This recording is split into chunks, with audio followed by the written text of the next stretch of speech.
खबरों की शुरुआत करते हैं और बात करते हैं निलंबित आईएएस अधिकारी पूजा सिंघल की।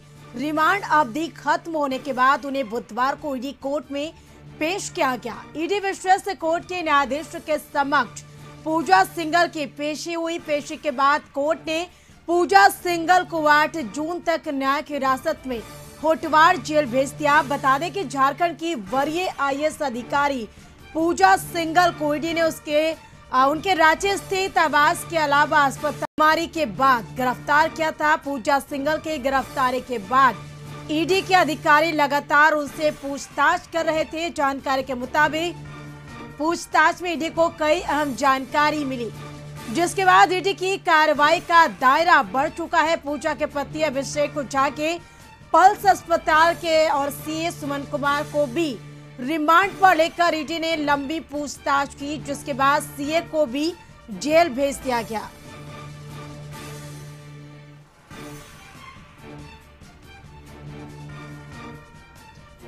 तो निलंबित आईएएस पूजा सिंघल को होटवार जेल प्रोड्यूस किया गया और चूंकि टोटल 14 दिन का कस्टडी ईडी में हो चुका था, इसलिए ईडी के तरफ से प्रेयर किया गया कि इन्हें जुडिशियल कस्टडी में भेज दिया जाए।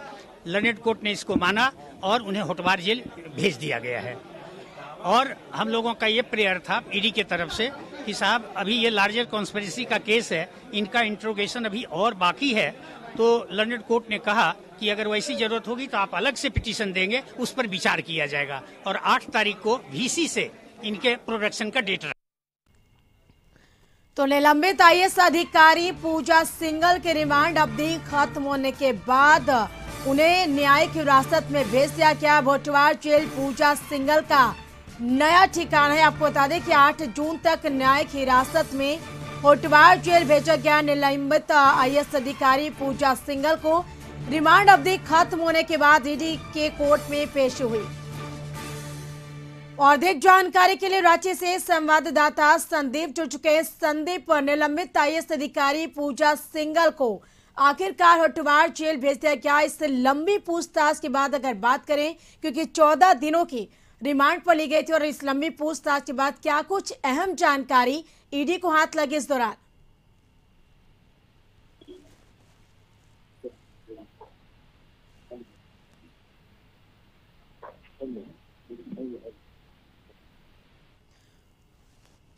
तो आपको बताते चले कि निलंबित आईएएस अधिकारी पूजा सिंघल के रिमांड अवधि खत्म हो गई, जिसके बाद उन्हें कोर्ट में पेश किया गया। उसके बाद होटवार जेल अब भेजा गया है निलंबित आईएएस अधिकारी पूजा सिंघल को।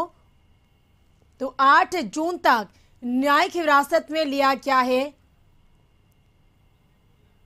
और एक बार फिर से रांची से संवाददाता संदीप जुड़ चुके हैं। संदीप, निलंबित आईएएस अधिकारी पूजा सिंघल को आखिरकार होटवार जेल भेज दिया गया है। 8 जून तक न्यायिक हिरासत में लिया गया है। लिहाजा बात करिए, क्योंकि 14 दिनों के यानी लंबे रिमांड के बाद क्या कुछ अहम जानकारी ईडी को हाथ लगी?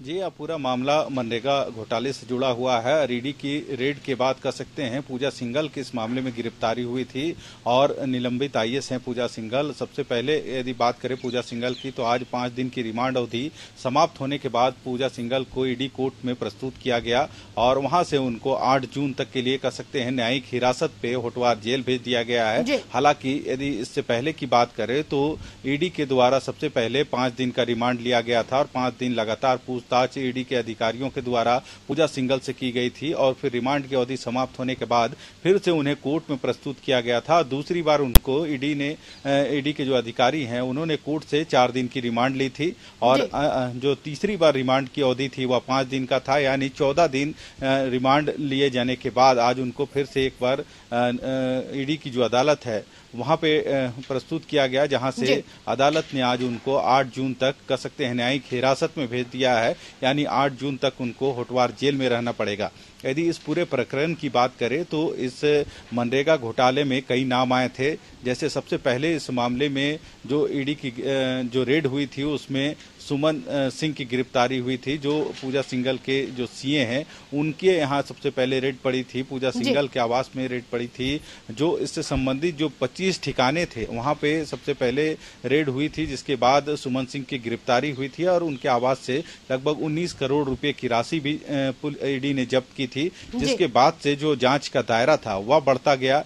सुमन सिंह से पूछताछ के बाद पूजा सिंघल के बाद उनके जो पति हैं अभिषेक झा, उनके साथ भी लगातार कह सकते हैं कई दिनों तक पूछताछ चली। हालांकि इसके बाद जो जांच की प्रक्रिया थी वो डीएमओ तक पहुंची और कई जिलों के जो डीएमओ थे उनसे अब तक जो पूछताछ है वह जारी है।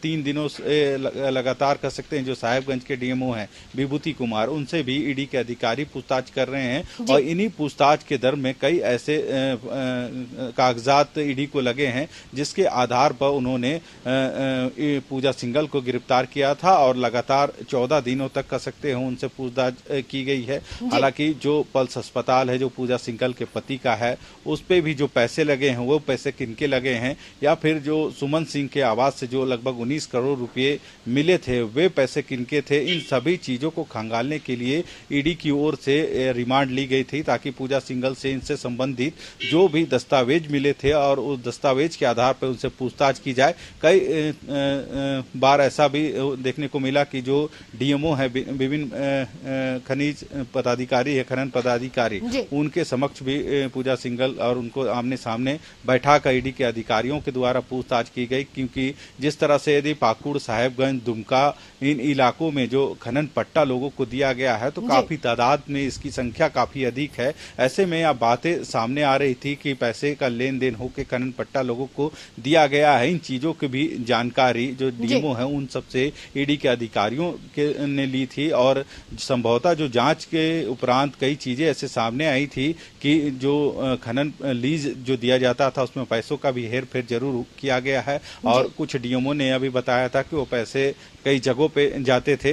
तो इन सभी चीजों को देखते हुए ईडी के जो अधिकारी हैं उन्होंने पूजा सिंघल को रिमांड पे लिया था ताकि इन तथ्यों को जोड़ के उनसे पूछताछ हो और संभवतः और कितने लोग इन लोगों से जुड़े हुए हैं या इनकी तारें और कहां तक पहुंची है, उन सभी चीजों को खंगालने के लिए यह रिमांड ली गई थी। हालांकि आज जो रिमांड की अवधि थी वह समाप्त हो गई है और पूजा सिंघल को 8 जून तक के लिए न्यायिक हिरासत में भेज दिया गया है। बिल्कुल देखना होगा कि वाकई ईडी की क्या कुछ कार्रवाई होती है, क्या कुछ दबिश ईडी की देखने को मिलती है। फिलहाल संदीप, तमाम बातचीत के लिए आपका शुक्रिया।